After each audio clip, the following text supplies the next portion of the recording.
Good evening. So this is a prototype for our problem statement automated requirement writing. So our team name is beta testers. So in this part of the project, we have to upload our file and the text from that file is extracted. These are all the file formats that are supported. For example, suppose we upload a file. So we upload this file. It is a Word document. Then the backend processes the file and the text from this file is extracted in the same format as it is present in the file.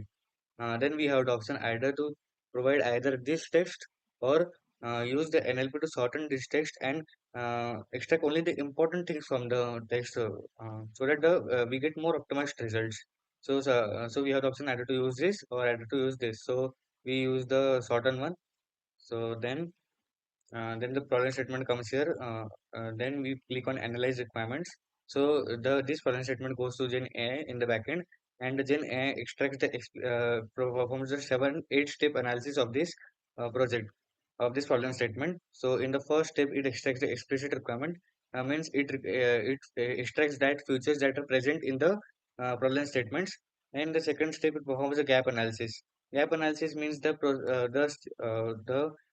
features that are not present in this problem statement but are important according to industry standards, and there will be a huge risk if we don't include them. So for example, it told me that according to it told me about user management that if we don't include the detailed user management capabilities, then it will be a risk. The industry standard is this, and it asks us about how you want to implement it or you want to take it for the future releases. So we have the option, so we put this. Then it tells about the administrative management. These are the gaps that are not present in the problem statement, and all are analyzed according to the industry standards, according to the domain of the problem statement. So suppose the problem statement is about the healthcare, so it analyzes or only those requirement that only those gaps that are related to the healthcare. So these were all the gaps that are present in our problem statement. So I am fulfilling them.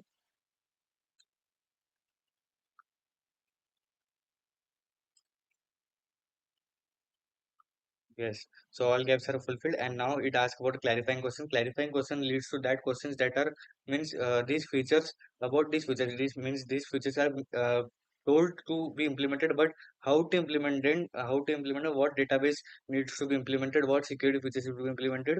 Means about it is clarifying the what you actually want to use. So these were all the clarifying questions. Means how you want to do the appointment management. So future was appointment management. It clarifies how you want to do it. So we do. It also asks more questions about the scalability. Means about the non-functional functional requirements.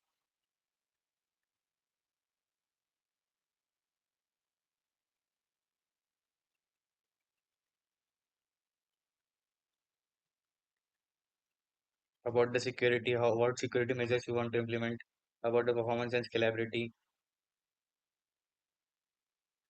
Now all the questions are clarified, and now it is all compiling all the requirements. Means it is categorizing the requirements into functional and non-functional categories in the backend. Suggesting the innovative features means dot features we can more include it to make our system more optimized and more good. It is our choice whether we want to implement it or not. And if you want to implement it, it asks us about the clarifying questions, more clarifying about the problem statement. So this is the future one that it suggested. It is all domain based. So it told us you can use it as diagnosis assistant, and it also tells the prerequisites and the estimated effort. If you want to implement it, we can say yes. Otherwise, we can say no. So if you want to implement it, said yes. So it asks about the configuration question means which AI model to integrate. So we tell pre-trained model. It asks more questions about the workflow means all that are needed. So it gives more features if you want. We should know. Uh, yes. So it is now prioritizing the requirements in batches. Means it provides all the requirements and prioritizes it according to the Moscow rule.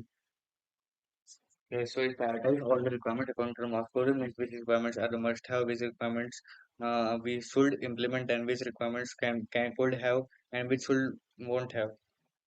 So we also have the access to change the requirement according to our rule, according to our need. So if we are satisfied with this requirement prioritization, we can send done. So yes, the requirement analysis, that requirement elicitation process is completed, and now we can download the requirements. So this is the requirement file, means this is the initial requirement file that the AI has generated. So if we want any changes, we can perform it, or we can proceed to provide this file to the Gen AI for the SRS generation. So if we are satisfied with all requirements, we can send this file to the Gen AI for the SRS generation. So it processes the document and formats it according to the IEEE format to make the SRS document.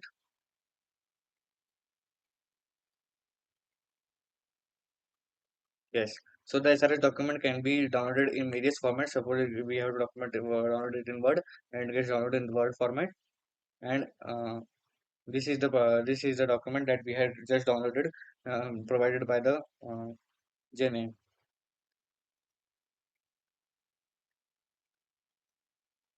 Yes.